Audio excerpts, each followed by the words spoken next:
Welcome back to another episode of the Tuesday Tea Podcast. And I'm so excited because Mike Ficara is with me today. Hi, Mike. Hello. I'm having deja vu, but I am super excited to be here. So, right? Mike was a guest on the Big Picture Business Podcast that I co-host with Rory Carruthers. And Mike's episode was one of our top downloaded episodes of 2022. And aside from that, I really enjoy following Mike on social media. Like I was saying before we even hit record, Mike just feels like family to me. Like truly, Mike has strong, I'm Italian and I'm here for it. And I love that so much about you. You guys have to follow him on social media. I'll put a link to that in the show notes. But all that to say, Mike's one of my favorite marketers. He's a seasoned entrepreneur and consultant, and his core focus is on the growth and scaling strategies for businesses of any size. His expertise is in personal brand building and social media strategy, and it's seriously unmatched, you guys. Mike has had the opportunity to work in a variety of industries over his career, going from the classroom to the boardroom. And this vast experience provided insight into how people learn leadership, learning in general, and most importantly, what motivates people to succeed. Through this, he has taken existing businesses and allowed them to see massive growth and stability through a variety of techniques, consulting from small and large companies such as NEC, Nestle, Brand Ethos, and Top Score Writing, among so many others. You guys, Mike also wrote one of my most favorite books that I recommend to all my clients all the time, like socks on a rooster. And he's also the host of the StartDown Podcast, which is how we originally met. I'm so excited. Can you tell? I was a guest on Mike's podcast and it was so much fun. And I'm so happy that he agreed to come on to the Tuesday Tea Podcast and share some knowledge. And so just welcome. Thanks for being Thank you, man. That is a great introduction, man. I'm gonna contract you out for the next time I need to be introduced in my eulogy. I think you were amazing. Mike, stop it. You guys, listen, you have so much going on. Even just from the last time that we talked, I think it's been about a year. Maybe. Yeah. At least. Your social media is just great. There's so much going on. You post a lot about just how you're a family man, and it really encourages and continues to inspire me to know that awesome. Because I'm a mom does not mean that I have to give up my love of marketing, of business building, helping others. So let me ask you then. Sure. let me ask you, how do you find the balance? And is there a balance between making sure that you prioritize time with your kids and your family, as well as continuing to build your business? I'll compare it to this because I think and you know me, I love my analogies. I was never, and we talked about this on the previous podcast in my book, I was never a good student growing up, right? And I think not being a good student made me more comfortable with failing than other people. Mm-hmm. So when you ask, how do I balance it? I'm okay if one day I'm a bad dad. I'm okay if one day I'm a bad, marketer. I'm okay if one day I'm a bad, consultant. I'm okay with that, because I know I have the ability to rebound and be good, and then I know I also have the ability to really rebound and be great. So it's knowing that you got to be okay with the disappointment. I think so many people are afraid to let their kids be upset or let them, feel, oh, I'm not going to be there. Or I can't be at the practice, or I can't do this, or I can't do that. And it's communication too, right?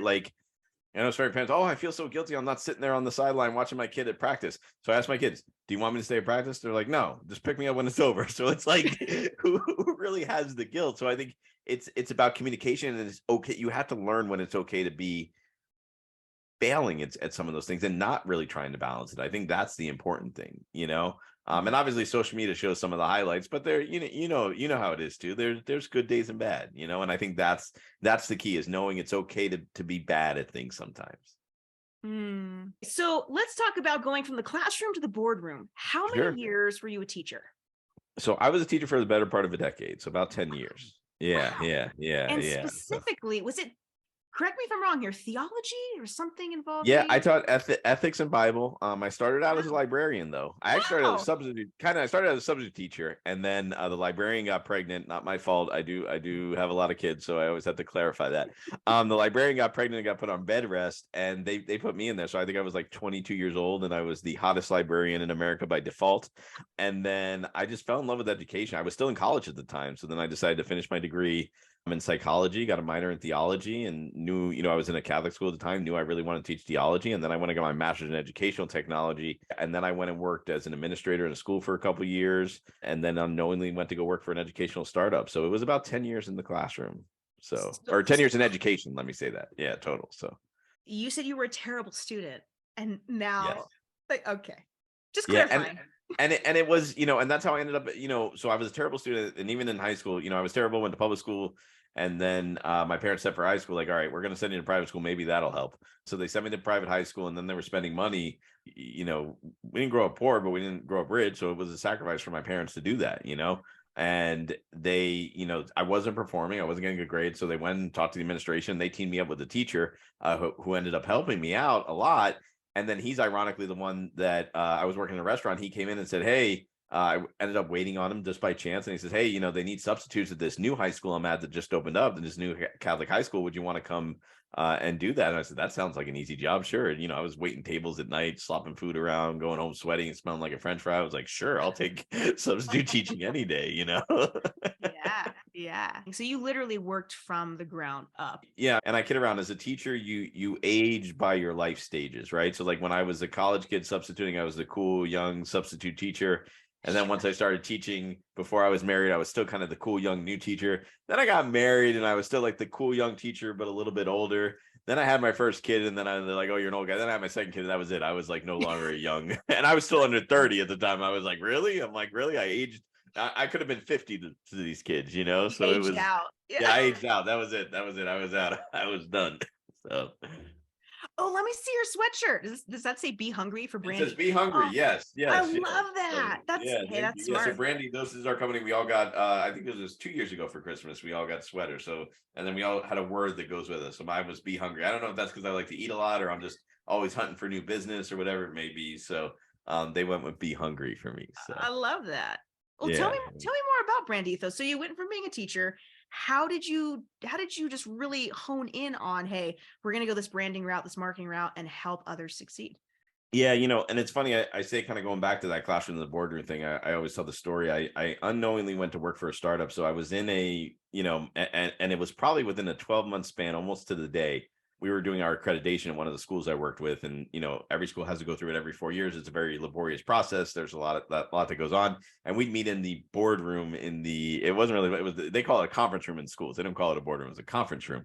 And it was in a building that was probably 50 years old at the time. It smelled funny, it was like mildew, typical school building, paint was kind of falling off, but we had a blast. We loved it. We did that. And then, like I said, I went to unknowingly go work for an educational startup. And I say unknowing because it was kind of disguised in a school and they didn't really tell me what it was, but we ended up growing that startup within, I kind of like right after that accreditation happened, I left, went and worked for this other company.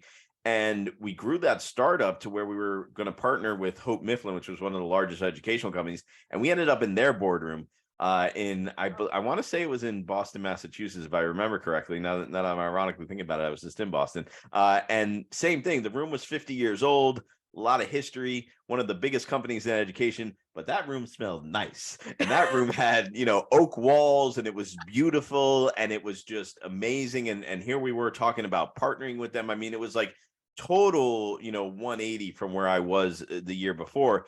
And that's when I kind of saw the business world and fell in love with that and really started to grow that company and did that. And I ended up leaving that. Like I said, we talked about that a little bit on the previous podcast, so I'm not going to get too much into that. But the reason why I say that story is, when you look at marketing, and I think what Brand Ethos does is those big companies have so many resources, right?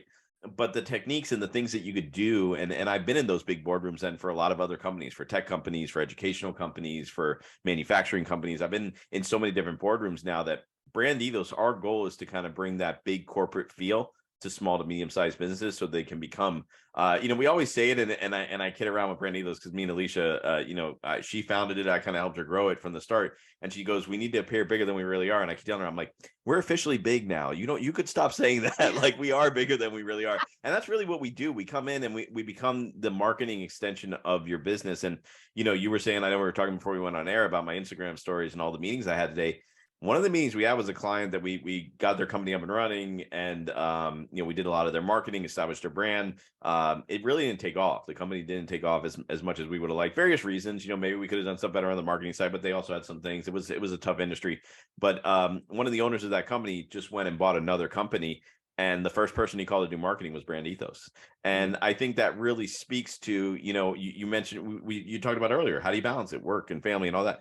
You got to be okay failing, because I think if you fail, but people see you put in the hard work and they know you're honest and they know you're a person of integrity and they know you do the right things, that they'll come to you when they have the next opportunity. They'll come to you and they'll bring you back again. So it's one of the things I love about Brand Ethos and the company and the values of what we do, and just being able to really come in and transform companies and give them an identity. And we work with small businesses, we work with major brands, a little bit of everybody, law firms, restaurants, tech companies, call centers, education companies, you name it. So it's fun. I tell everybody, like, my job is like, if it was a TV show, it's like, well, what job does Mike have this week? What industry is he working in now? So I really don't have to decide what I have to be when I grow up. But my wife's funny, because I still identify as a teacher. Like, I feel like I'm still identified as it. Like, people, what do you do? I'm like, oh, I'm a teacher. Like, if I really don't want to get into the conversation, Yeah. I just say that, Well, I mean, it translates still into what you're doing. You're teaching business owners, Yeah, it really is. So that's a little bit about, Brand Ethos. And like I said, involved with that and Top Score Writing, which is an amazing educational company that, with Lisa Cummins. She's another great example of a mom and business. And she does a lot on social media as well, as I'm sure you've seen. She's, and it's the same thing, right? It's just seeing that you could do that. And I love, I was telling someone today, I love female owned companies. And I just feel like I've always resonated with them, in a way, because I relate to that, right? I know the struggle and the guilt and the feeling like you're pulled in a lot of different directions, but I think too, it's just different. There's just something different. To be honest, there's something different about working with a mother entrepreneur, a mompreneur, female entrepreneurs, but when they're a mom, there's a whole different thing about working with them, and because it's just fun. I don't know. There's just something different. I can't explain it. I can't describe it, like what the it factor is, but those are some of the funnest projects I work on, to be honest with you. Wow. I'm so glad you just said that, because something I've been wanting to tell you for, easily 2 years at this point. When I first came onto your show, we wrapped up, we were saying goodbye and like super pumped on the interview. And I mentioned to you that, I was having kind of like an identity crisis. I was like, I'm this mom, and I also really want to keep working. And this is before I had my second daughter. And you said to me, and it really made a massive impact on me, Mike. And I want you to know this. You said, you don't have to choose. You can absolutely do both. It's just a matter of how you want to structure that for yourself. And that sounds like, I'm sure many of the listeners are like, well, duh, of course you can do both. But really, like, when you're in the nitty gritty of it, it's challenging in the beginning, right? To make those decisions, like, where am I going to find the time to do all these things? But it was you that said, just do it. You don't have to make a decision. Like, it's going to be okay. Your kids are going to love you. They're still going to be there. They're going to learn with you. It would be a disservice to them if you didn't do what you love to do. So thank you. You made a massive impact on me. No, yeah, and it's true. That's a message. I think that's why people like you and I think doing podcasts like this, it needs to be said, right? Because how many people are telling people that it's the idea, and whatever. I'm not political or anything like that, but like, we're going into a recession, and all these other things that are. I just don't understand. I go to the mall, I go to McDonald's, I go everywhere, and it's crowded. If we're in a recession, you think more people will be home, but that's neither here nor there. But like, everyone's feeding everyone on the negative, right? Be prepared for the negative. Listen, it's time, right? Like, it's just, all it is time. And I think if we look at it as that, and we also know, you and I were talking about this a little too, like, even, how long have you been teaching? 10 years, right? Think about how much your kids change in 10 years. In 10 years, they go from a baby to being a 10-year-old, and then they go from a 10-year-old to being a 20-year-old. That's it. Like, that's it. How short of a period is that? And everyone's like, oh, well, I want to do this and I want to do that. And it's like, okay, but like, there are these short periods. Like, so you mean to tell me, even if you sacrifice 10 years for your kids, how many years after you're done raising them are you going to have to go do whatever you want? You know what I mean? And it's like, I don't think there's enough people like at least presenting that alternative, right? Yeah. And of course, like, there's the diehards out there. Well, if you want to go out there and be massively successful and be a killer and be a millionaire and be a billionaire and do all this, you got to do it. Yeah, that's true. You do, okay. But if you don't, if you want to be happy, there's another option, and it's like, it's such a balance, and I think there's no right or wrong too. You got to do what's best for you. You know, for some people, being a parent doesn't fulfill them. Yeah. You know, it doesn't make them happy. I don't relate to that. I don't understand that. Yeah. You know, but on the same hand, you can't chase wanting to be a parent because you think it's going to make you be happy. There's plenty of people that get married and have kids because they think it's going to make them be happy. On the same hand, you can't do it with business. You can't start a business and chase money because you think it's going to make you happy.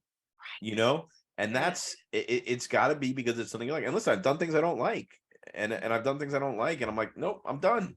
I'm walking away. You know, I even, you know, and I had, you know, and you know, because you follow me on social, I've been dying to start my own cigar company. You know, been dying to do it. Started the legwork, been looking into it, put a lot of things into it. But the more I started to peel the layers of the onion back, I'm like, maybe it's just a better hobby than a business. You know, it just, the business of it was too hard. No, I may go back to it, but like the things I would need to do that, I'm not ready to do right now, you know, and that's okay, you know. And, you know, could I be like, no, you have to grind, you have to win, you have to get the win no matter what and do it. And could I do it and be successful? Sure. But at what sacrifice, you know? And to me, the sacrifice wasn't worth the reward, or just the difficult, and a lot more of it too was just like, I don't think it was a place for me, you know, and that was okay. Like, and I think you have to learn to see those things not as failures, right? Like that was a revelation more than a failure. You know, I tried something, because a lot of people say, well, you won't be successful unless you try and fail.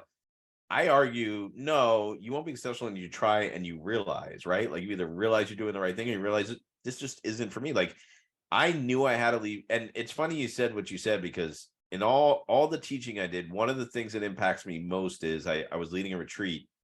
And I always gave the talk at the end of the retreat, and one of the classes was one of my closest classes, and I just stood up there and I broke down crying, and I told the kids, I was like, I don't know if I want to keep doing this.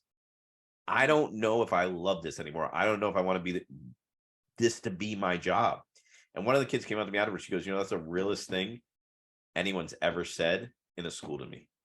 Wow. She goes, I've never heard anyone say that and be that real and that honest with me. And I think that's how you have to be with yourself in business. You know, you have to be with yourself in business. You have to be that way with yourself in life, you know, and it's hard. It's hard to do that because everybody wants you to have stability. Everybody wants you to go towards stability. But I mean, look around, like stability doesn't exist, you know? Well, yes. And to that, everyone that's constantly looking for that stability, there's a lot of strength in vulnerability, right? Where we will see from leading by example, people we look up to, people we follow on social media, whatever it might be. Anytime we see an opening for vulnerability, we say, okay, they're human, right? We're human. We make mistakes. We're going to fail. We're going to realize, like you said. And so there's so much value in that vulnerability, and we don't always have to be looking for the next stable thing, in my opinion. Yeah. Or not. Like I always say, that's a great thing. Or not. Or why not? Like why not? Like I don't know. Like as long as you're not hurting people and as long as you're not hurting yourself, like try everything, right? Like I don't know. You know, like it's just, I think nowadays it's so easy to take the risk. The risk is less impactful than it may have been in previous times. You know, I think it's not that difficult to take the risk nowadays in business. Speak to that a little bit more. Are we talking like a monetary risk? Are we talking content risk? I think all the above, right? I mean, like you think about even 20 years ago, right? You wanted to start a business. And if you wanted to, like if I wanted to start a cigar business, I may have needed to like fly to Nicaragua or go to the Dominican or open a cigar shop and do all these things. Like I could go online now and figure it out. I could get on Zoom meetings with people. I could, like, the impact was so little. Or, you know, if you wanted to open your own bakery or you want to make your own, you know, things, you don't have to go to, you know, a farmer's market and pay for a booth and do all these things. You could try to sell them online and see if it works. Like the barrier to entry is so easy. There's less financial impact because of the internet, because of social media, because of all these things that you don't need to go beyond. And, you know, I think even like you said with podcasts or speaking or things like that, like you don't have to travel to do that if you don't want to. You know, you could do it from the comfort of your home. Like all the things that you look at in business that were risks 20 years ago, even, which once again isn't that long ago, you know what I mean, are no longer a risk. So like the financial impact is smaller. The even the judgmental impact is smaller, right? Like I mean, before someone said you're going to be an entrepreneur, you're great. Now, like everyone, like every other person you talk to is like, I'm starting a business. I'm doing It's this. true. You know, Oh my gosh, it's so true. I know. Like, And yeah, anytime I'm on LinkedIn and I'll see someone's like entrepreneur, I'm like, what does that even mean anymore? yeah, What does that mean? I really am like growing weary of the word because it's just like and listen, it's a blessing and a curse, right? Because it's like that's great because there's a community now where like I will say like I don't think I ever heard the word entrepreneur when I was in high school. I really don't. I could probably say it wasn't until like into my mid-20s that I probably first time I heard the word that I could even remember it. It was business owner. It was. I Yes. mean, you didn't hear entrepreneur that much until really probably the tech boom in the mid 2000s. So it's nice that there's a community. I think my life may have been a little bit different if I had exposure to it as a kid because I just wasn't a school kid. So I think that may have been helpful for me, but I think I agree with you though. It's gotten a little too generic now. So that's. I mean, yeah, it's a little hard to differentiate between the like, is someone just getting started in this space? Have they been at it for a while? And to each their own. I'm not here to judge someone's process or where they're at in their entrepreneurial journey, Yeah. But it's really nice to speak with someone like yourself, like-minded individuals coming together to have a real conversation about, hey, there is struggle in a lot of these things. We're going to fail in half these things. And why not? Let's just keep trying. Let's just keep going and try all the things. And I know something you and I have in common. We speak to this a lot in terms of why we need to make time and not necessarily like all this money. It's about creating the time for ourselves to spend with our families. I talk a lot about my team, the value of having a team, the importance of having a team, finding the right team players. And we don't have to be all the things all the time in our business.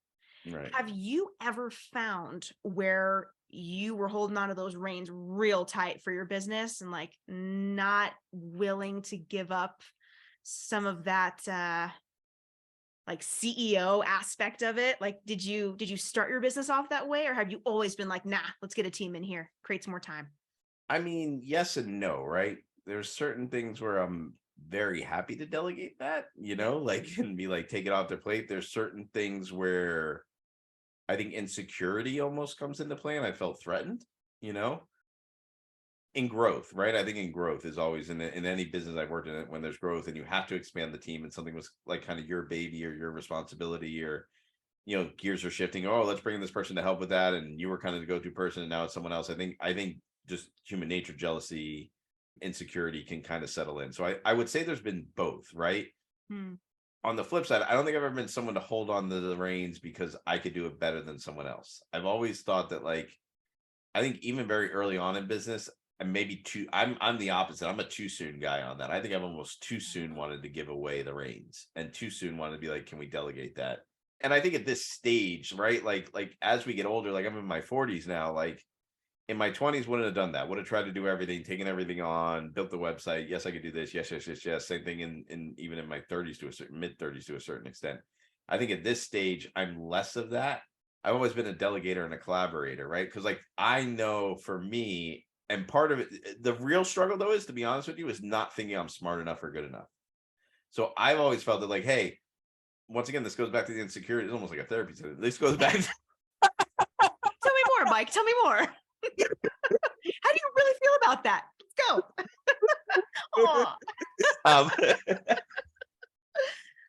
No, I think I've never felt I was a good so even not being a good student, it's even why when I taught I did group projects with my kids because I'm like, you have to learn how to collaborate because like if I didn't know how to do something, I would go ask someone for help or I would try to cheat or whatever the methodology was. Like I organized the greatest cheating ring in my high school ever. Like, I mean, but it was that's a story for another day.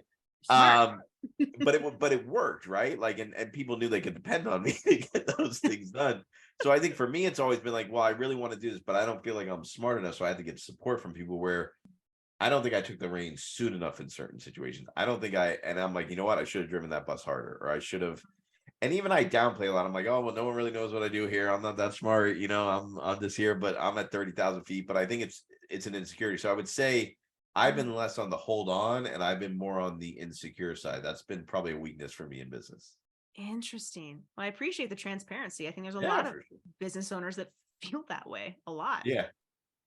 I'm more of the approach of like, try to do everything myself, learn it to the best of my ability, and then like you said, delegate, like, all right, here we go. And I'm constantly trying to find individuals that are just flat out smarter than me. And you and I share that, where I was a terrible student, but somehow I found my niche, right? I'm like, this is amazing. And I feel validated and this is working. And was there the aha moment for you when you started Brand Ethos, or when you came alongside Alicia, right? That's her name. Yeah. When you came alongside Alicia, where you're like, this is it. Like, this is where I know I can make a really big impact? Or was it a little bit of a slower start?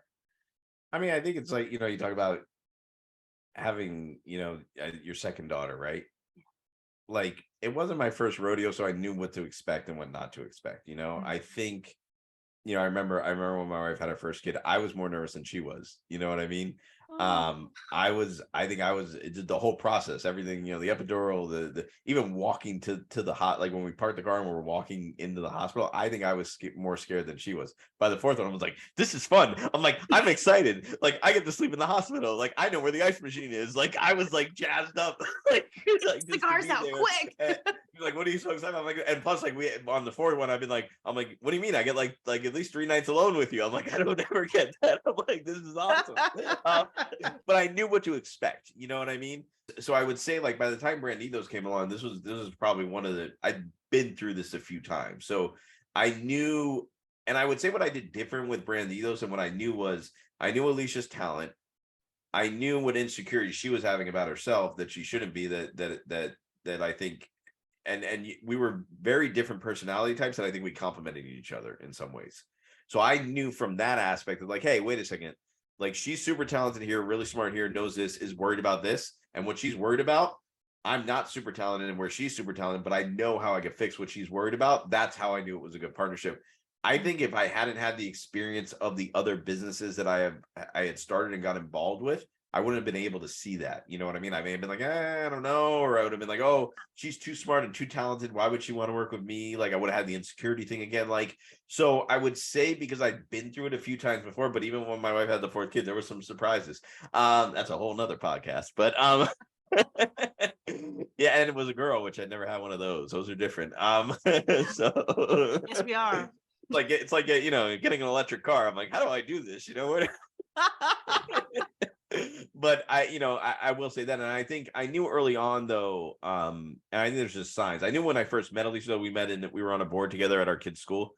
I knew, I said, she's a smart cookie. She's someone I could see myself doing something with at some point. And sure enough, it did happen. And it happened organically too. It wasn't even like I pursued it. It was everything about the relationship and development and how we ended up working together happened very organically. And a friend told her, oh, you should talk to Mike. Oh yeah, we're on the board together. It was just all very organic. So you can't push things sometimes too. That's why that's something I'm torn on. I'll be honest with you. Cause like, as I look to improve myself and work with coaches and there's this, and I don't think you got to be passive, but, and I'm Italian. I'm an old school Italian guy. Like you're saying at the beginning, so I have no problem being aggressive, but this idea of aggressiveness in business. And I think, we see it in, I mean, I get pitched in LinkedIn and your inbox and, the pushing this to the top of your inbox. I'm like, well, I feel violated. Like, straight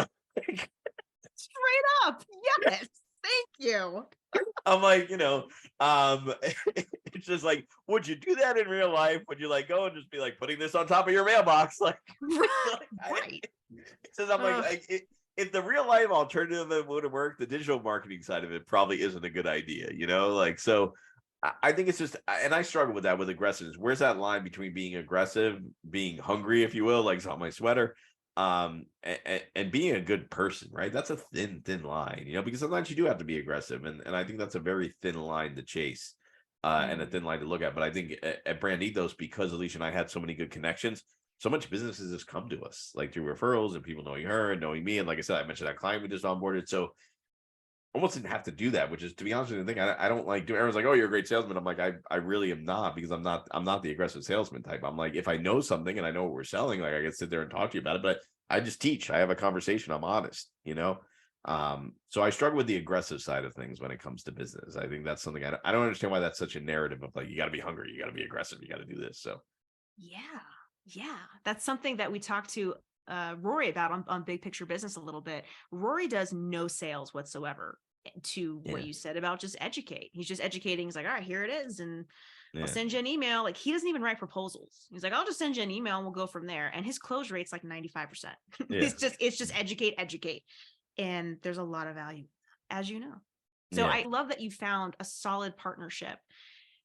In being with a partner in business, for me, that's really challenging. I had a partnership go totally south. We don't speak anymore on like amicable terms, right? We're like, let's just avoid each other and it's totally okay. We respect where each other is at, and just really, it just ended in a negative way for both of us. And so we went our separate ways, and it's really made me not ever want to join in partnership in business in that way. And I've had some people approach me with really unique opportunities. And I got to say that maybe that's part of my insecurities, where I'm like, I don't think I can work well in that setting. So, more power to you for being able to like, all right, let's do this together and just go for it. Cause I know that in having a solid partnership, the sky's the limit. It really is. And and I think it depends on the business, it depends on the opportunities, depends on what you want to do. And it goes back to like how this whole conversation started, right? With time, right? It just depends on the time you want,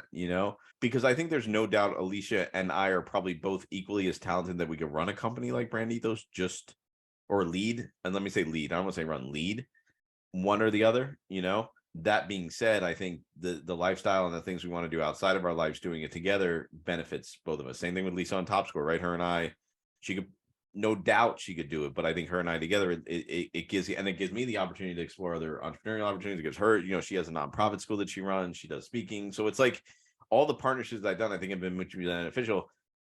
But it's the same thing for me, right? It wasn't always like that. So as much as like you see these beneficial partnerships I have now, there's also a strewn of probably upset partners. And it's just like life, right? Like you see me and my wife, we're happily married, but there's some ex-girlfriends out there that would probably tell you I'm an asshole, like, but if I, and those relationships ended badly, and I tell you, and if I would have said, hey, being in love sucks and don't ever get married. And because I had a few bad relationships, I would have never had the life I do now with my wife. And I think it's the same in business, right? You got to look at like the things that happened in the past. Maybe they didn't work out. You may not have the right partner, right? It may not have been the right person.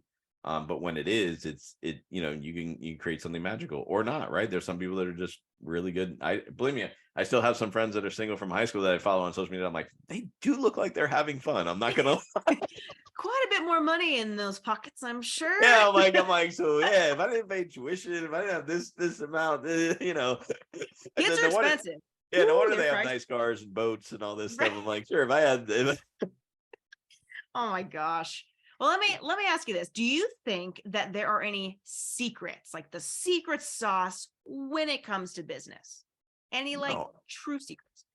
I really don't think that. I mean, there's tactics, right? I mean, maybe there's tactics, but at the end of the day, I mean, you hear it all the time, right? And we've talked about that. We weren't great students, yet we're still successful in business. And don't get me wrong, I know plenty of people that were really good in school that got really good jobs, and they're doing really well in life right now. But on the same hand, hard work can win, and because of that, I think it's just at the end of the day, you could figure out the strategy, and I'm a big sports guy, right? It's why there's Cinderella stories in sports, right? It's why are the same teams always great? Yes. But on the same hand, there's teams that can come out of sheer hard work and dedication and focus, right? How many times do you hear of an athlete that shouldn't have been in the league, but becomes the greatest player ever? I mean, and you hear, what made Kobe Bryant great? Sure, was part of it instinct and based on what he did in talent. Yes, but it was hard work and dedication. Michael Jordan, whoever it is, right? It was hard work and dedication. So I think at the end of the day, you can outwork theories. Are there magic tricks that you can learn and things that you can learn to do? And, sure, of course there is, but are there secrets that someone's holding back behind? I saw a video today in my stories that was like, the secret that millionaires and billionaires are using to generate all this wealth. And when I found it out, I went from being in debt to living in $1 million home, and I'm a supermodel, and like, sure there is. And you know what? Maybe there is, but my money's on there's not, right? And if you get access to that, great, but it's the same thing. It's like winning the lottery is not a financial plan. I think it's just anyone can do it in business. I think, and it's just proof, because I think passion, and if you look at it, right, if you look at successful businesses, people that have been successful in business, yes, there's some people that have done it that are super smart, and they're the Bill Gates of the world. They're the Elon Musk of the world. They're the Mark Zuckerbergs. But if you look at people that have really created businesses that are successful, or companies, it came out of passion. It always came out of passion more than knowledge. 100%. It always came out of passion more than knowledge or problem solving, right? Like those are always the two greatest things. So I think there are no secrets, because the secret is you have to love what you do. The secret is you have to be passionate about what you do, and you have to put in the work. I mean, that's not a secret. No one's hiding that from anybody, No one's trying to say, not gonna tell you this passion secrets, passion and hard work. I'm not gonna tell you that. Like, I mean, the answers are all there. They're not hidden. They're just in the back of the book, and no one's smart enough to go back there and look at it. Right. There. Thank you. Well said. Mike Ficara, everybody. I'll be here all week. Thank you. Tip your waitresses. No. Do you think that luck, like Lady Luck, do you think Lady Luck plays a part in business success? I mean, you ever been to Vegas? Of course. All right. You ever win any money in Vegas? Yes. Okay. If you weren't in Vegas, could you have won that money? No. It's so were you lucky, or were you in a place where you could win money? You know what I mean? I mean, that's the thing. That's how I feel. It's like everyone will say, "Oh, is there luck? Is there luck?" Sure, I'm sure you can call it luck, you call everyone, but if you're not in the right spot to get struck by lightning, you're not going to be lucky. You know what I mean? So if you didn't take the steps to say, "Hey, you want to go to Vegas?" Yes. Hey, you want to buy plane tickets? Yes. Hey, you want to stay at the Bellagio? Yes. Like, you can't win at the Bellagio table if you didn't take those steps. You know what I mean? It's like, so do I believe in luck to a certain extent, but I believe you have to walk to it, right? Like you can't get there if, and it's just, once again, it goes back to anything with secrets or luck, like define the word itself, but I feel like you can't be a part of that, if you're not in that environment to begin with. So I think you have to get there to be lucky, which to me means you did something. So were you lucky or were you proactive? I don't know.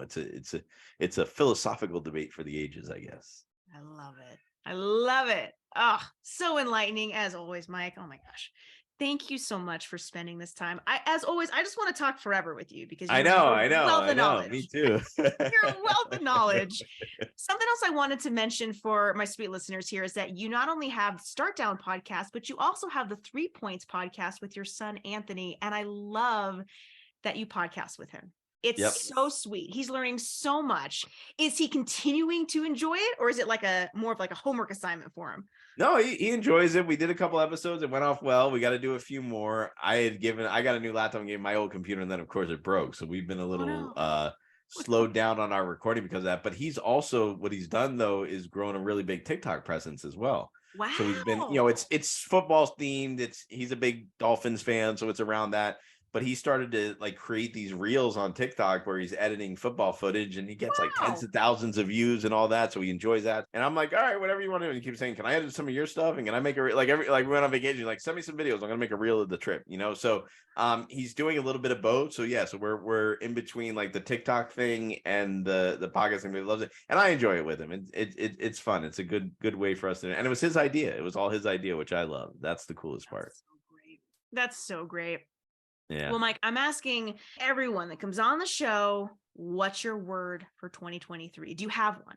You're laughing. Why are you laughing at me? What do you got?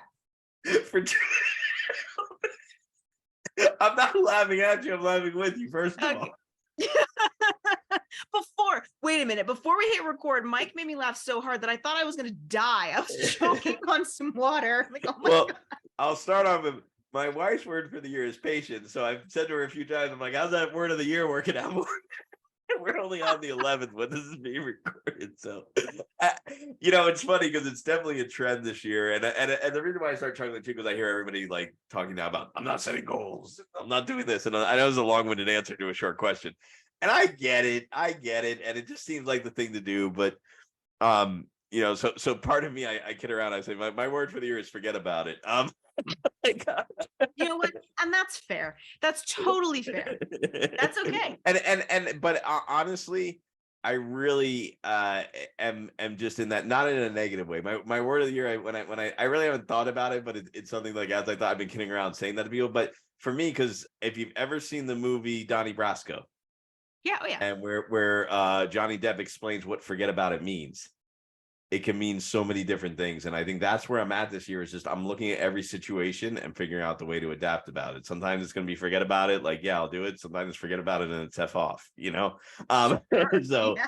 I think that's my word of the year is forget about it. Okay. So All right. Good. Long-winded answer for a short question. I apologize.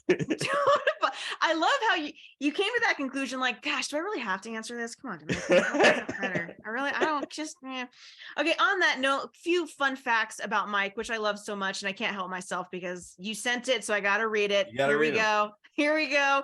Fun facts about Mike Ficara. His favorite font is Times New Roman.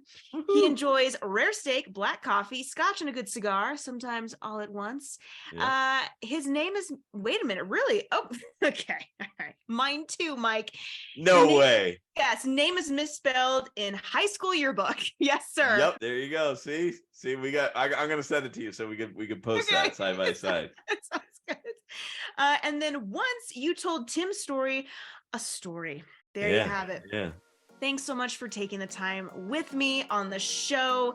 Always a blast to have you on. That is it for this episode. We'll see you guys next time. Bye.